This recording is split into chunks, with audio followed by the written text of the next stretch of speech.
like devs like us. Okay. They are like automation engineers who don't code. They write like what Tim does. Okay. Like Okay. that's their code. And Yeah. so like they don't touch like real C stuff. Yeah. They do this high level stuff that has no idea about like memory allocations, all this like the real computer shit. They Yeah. don't touch. Okay. And so because of that, their support staff structure in their company is mainly around like those automation engineering languages. Yeah. They don't have that many people who actually like support C programmers. There's like that one C++ specialist, Deborah. Yeah. That's it. Okay. That's the only person I've talked to. Okay. The other guy I've talked to, Aki, he doesn't know any of this stuff. Oh, okay. He can help with like some of this structure. Yeah. Like he helped me figure out like the what is it called? The license stuff. Okay. But other than that, Okay. not really that useful. Okay. Cool. Yep. Excuse me.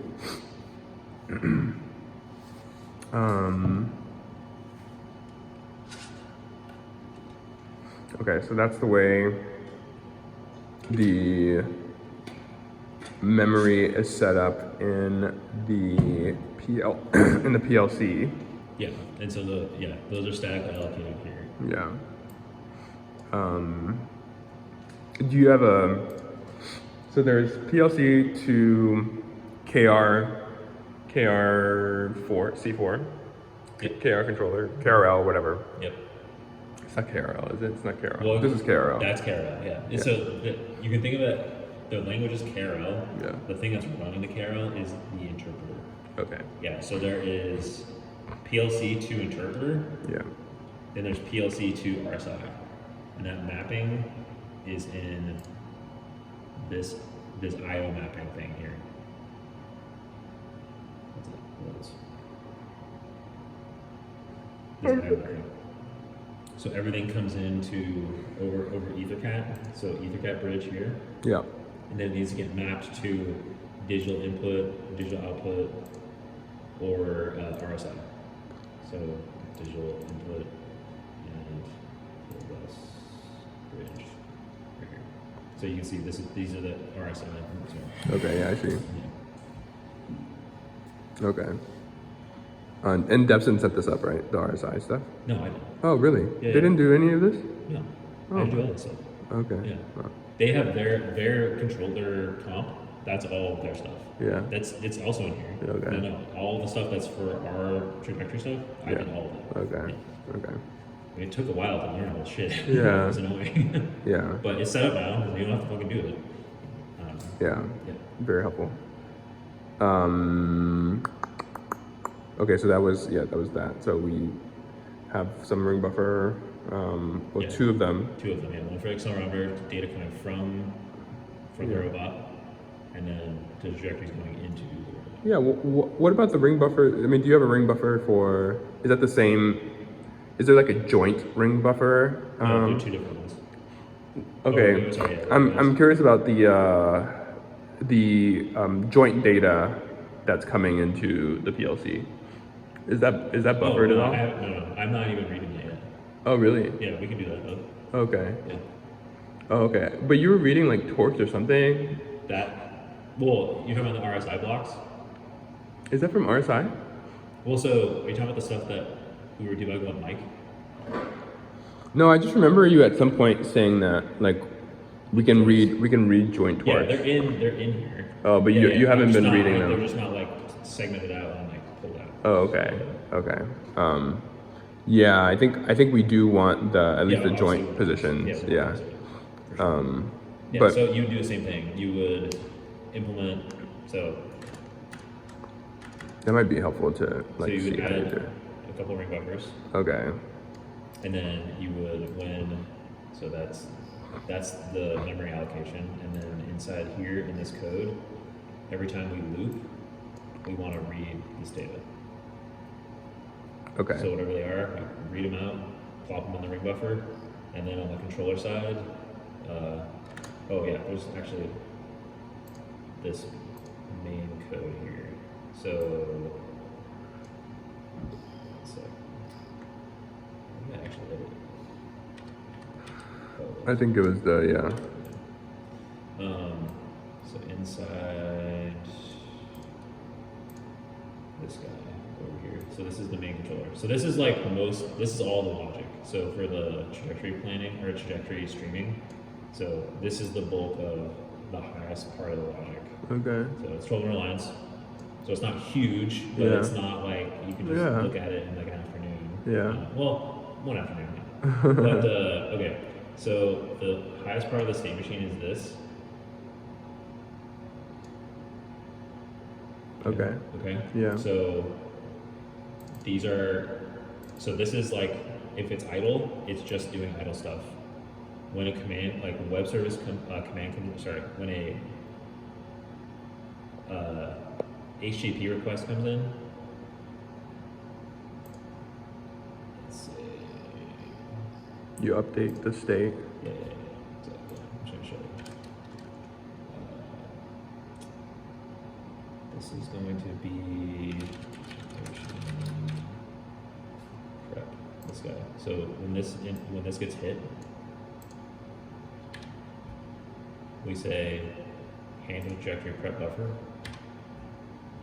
which clears the exit bit, make sure that bit's clear. We read we set up the reader, or sorry, we read the first line from the trajectory file. We get the first point, we set the first RSI point, and then we start buffering points, and then we say this. We buffered a bunch of points in the ring buffer and RSI, so let's indicate we're ready to start movement. So that is trajectory initiate. So that changes the state. Yeah. So now when this thing, because this thing is just running in the background, right? So now this is going to go to trajectory initiate, and it's going to do this. Okay, so it moves it to the next. It moves it along. Yeah. Yeah. So this is just a state machine that's like in the background running. Yeah. Right. I don't know if we talked about this or not, but like as someone who programs and operates computers, it's important to know that infinite loops are the way the world works, even though we were taught in school that infinite loops are bad. Yeah. Have you had that conversation before? I don't know if we've had that conversation before, but and I don't know if I've ever thought about it like in the way you just said it. But I've seen that there's lots of instances of infinite loops basically running basically anything. Yeah. So like a CPU is just a 4-step infinite loop. Yeah. That runs everything on your computer. Yeah. So like schools, like when you go through CS, like they teach you infinite loops are bad, but like really like they do everything. Yeah, but bad infinite loops are bad. Yeah. It's just typically they forget the bad part. Yeah. Okay. Anyway, cool. So then this is where we actually send the command to start. So that's like this section, this case 5. Yeah. This is where we form and send it. Yeah. So this, what you saw before was like PTB rel, where it like sends the thing directly. This is actually like part of the trajectory. So like a bunch of stuff has happened before we even do this part. Yeah. So now that like we've prepped the ring buffer and all that stuff and set up RSI, we do this part where we actually form the command using the first point from the trajectory, and then we wait for the status to actually change. In here. Where? Yeah, in okay. here. Yeah, okay. Exactly. And so then we say, okay, now we're waiting for move core to begin, because it takes time for this to actually like go. Okay. Because this is like doing stuff. Yeah. So then once that happens, we go to waiting for move core. So waiting for move core is here. So what this does, it says, all right, get the command status of the robot, which is this in here. Yeah. This guy. Okay. This one.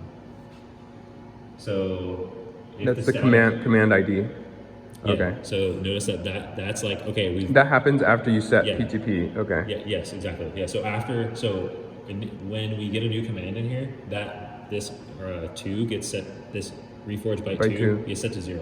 So it's like progress. Think of it as progress is 0%. Yeah. It's 0, but Yeah. Then once we pass here, It gets to we 1. turn on RSI. Okay. So we do all this stuff, and then now it's 2. Oh, okay. All right. So now the thing after 2 is move core. So Okay. now, if the status is 2, then we know that we have started move core. Okay. So now we start capturing data. So that means we're going to start now by putting accelerometer data into the ring buffer. We're going to activate trajectory streaming, which means now that loop that's running in the back off is now going to start actively pulling from the trajectory ring buffer and start writing new things at the right rate. Yeah. And then as long as those both have started, we're going to reset the RSI counter, and then we're going to go to streaming state. And in the streaming state, so that means we're just sitting in move core. Okay. So now in the streaming state, we're looking at, hey, is the trajectory file exhausted? Are we out of points to pull from it? How full is the trajectory point buffer? Do we need to put more points in the buffer? So like if we're out of points and the buffer has room, if we're not out of points and the buffer has room, let's buffer some points. So we buffer 255. Is the trajectory complete? If we're out of points and the buffer is empty, then we're complete. So if we're complete, then we want to set the move core exit bit, and this is setting it and then checking if it failed. Oh, and okay. And then we have to wait for move core to exit because this actually takes some time to like do its thing. Okay. So that's why we do this. Okay. And then we say like, okay, if the command status is less than 0, then we've errored out. Like something has gone wrong. Okay, so you just have a sleep for. Yeah, we have a sleep in here. We straight up have a sleep in here. But why don't you have like a loop around it? You could do like- a loop around it. So you just do 1 second. You could do a loop. Yeah. Okay, but you're just saying just wait for 1 second. Just wait for 1 second. Yeah. Yeah. Okay. Because it doesn't matter. It's not critical. It's just. It's the end of a possibly yeah. hour-long thing. So Yeah. like, So who's just gonna wait. give a Yeah. shit? Yeah. Because Okay. like, what you have to do here is you have to add 2 more states to the state machine. Okay. If you want to do this in like a purely state machine driven way, it's just like, why have the complexity? What are the other states would be like? You'd go transition, because what you want to see is like waiting for the status thing, and what you're really doing is you're waiting for this to fully stop. Oh, and then it's get turned to the- 100. Yeah. Okay. So you'd have to have 2 more states to like leave this state, go to a new state that's waiting for the new thing, then transition to I the see. other. Yeah. Okay. So yeah, and then you say if it doesn't exit by that time, say okay. Or error out, and so now we go to error, and in the error state, the state machine just sits there. It just Okay. waits for you to basically take it out of it. Okay. Yeah. So it's like a safe thing. Yeah. And if it's not, then we clear the move core exhibit, so that way the next time we come around, we're just trying to make, because I've seen this not work. So that's why it's here and in another place, and ever since I added it in both places, it's been fine. Okay. But that's why it's there. And then we stop capturing data, and then we go to idle. And then when in idle, it doesn't do anything. Yeah. So that's kind of like the sequence. But Okay. during this time, there's a bunch of commands going over ADS, because to actually know what's happening inside the PLC, we have to go through ADS. Yeah. So we're writing trajectory samples of the buffer. We're checking how much data is in there. We're activating and deactivating data capture. We're checking the streaming status. We're sending the first RSI point. We are stopping move core through there. So there's these 2 programs that are real time, non-real time, that are interacting, so that we can do a bunch of like higher level stuff that can't really be real time, and also making sure that the real time stuff is operating correctly. Yeah. Okay. So in terms of where this code actually, so this code, like you've written these scripts, and then these actually get run on the PLC. Yeah. So when we say on the PLC, what we mean Not is in real time land, but obviously in the user land. yeah. So when you compile the controller, the controller has executable.